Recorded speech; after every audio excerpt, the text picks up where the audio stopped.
Today on Joe's Geek Show, we're talking about the revealed art for the new Valiant comic book, Ninjak issue number 1, and going through the 5 stages of grief. What's going on, and welcome to Joe's Geek Show, the video series where we talk comics. And if you're new and like to support the channel, you can do so by hitting that like button, clicking that subscribe button, and sharing. And with that, yeah, I was... Why? Because it's recently that I noticed a whole bunch of tweets from Valiant Entertainment about the return of Ninjak. And let me put it this way. If Flash is my favorite DC character and Spider-Man is my favorite Marvel character, then Ninjak is without a doubt my favorite Valiant character. I have been following this character from the original 90s comic book series all the way up to his reintroduction with the return of the Valiant books there in 2016. I like the character, I enjoy the character. I mean, come on, a ninja super spy for MI6. How is that not exciting? He goes on all these crazy missions, trying to steal secret plans, do a whole bunch of espionage work and sometimes battling other assassins, or in the case of the last series, Ninja K, where we learned the entire history of the MI6 ninja training program going all the way back to Ninja A. And even when these books were, say, at their worst, which even then I still really enjoyed them for what they were, the artwork has always been something that I could rely on. I mean, we started with this, then we got this, now we've got this. And immediately after seeing these pages, I thought, this is all wrong. The character models are flat. The angles are flat. The colors are flat. There's nothing dynamic or captivating about this particular artwork. And in my mind, I keep thinking okay, if I was an editor and this kind of artwork came across my table, what would I say about it? Most likely I'd say, go do it again or go get a better artist. And then after reading about the new creative team, when it came to the artist, I realized I don't really know much about this guy. And I thought, okay, let's go through a crash course of his work. And I find he's done work on books like Robin Year One. He's done work in She-Hulk books. He did work in X-O Man of War, Green Lantern. He's actually got quite a history of credentials. So I'm thinking to myself, okay, there's gotta be something to this art. Maybe there's something I'm missing here. So the first thing I do is I go and take a look at Robin Year One, since it was primarily at the top of the list when I Googled who this guy is. And while going through it, I thought to myself, it's not my preference for art, but it's still at least better than what I'm seeing for Ninjak.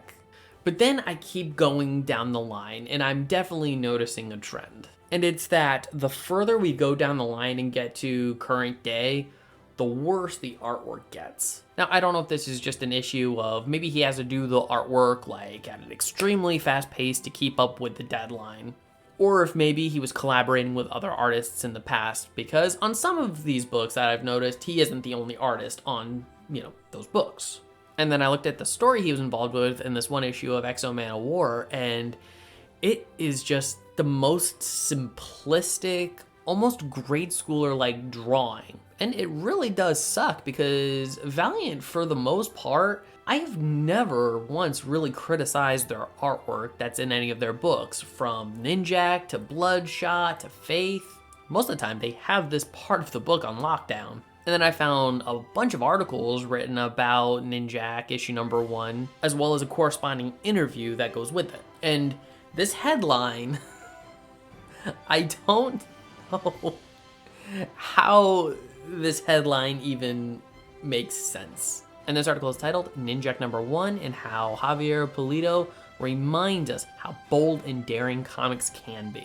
And I'm thinking to myself, what is bold and daring about this particular art? I mean, I guess you could argue that it's bold and daring that Valiant would be putting this out there as professional art, or that it's bold and daring that they're challenging the perceptions that comic art has to be good. And what's worse is, it's not even like the artwork is abstract in any way. Like say with Frank Miller's The Dark Knight Returns, where shapes are more pronounced, things are exaggerated. But even still, there is still something to be admired about that artwork.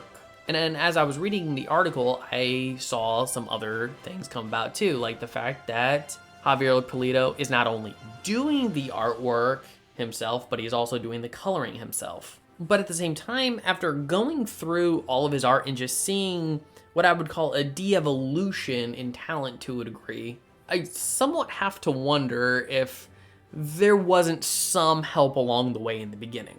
Because at the end of the day, what makes a comic book good? Well, we know it as a medium has to really work on all levels. The writing has to be good. The pencils have to be good. The inks have to be good. The colors have to be good.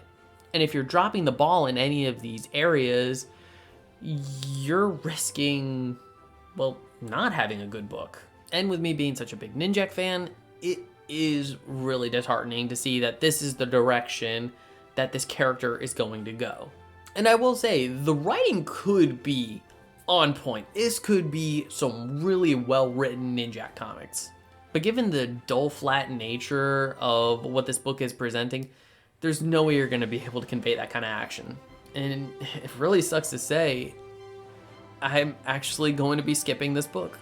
But I do want to say that I honestly wish Javier Pulido the best. I'm sure he's a really nice guy. As I said, he has been in this industry for quite a while.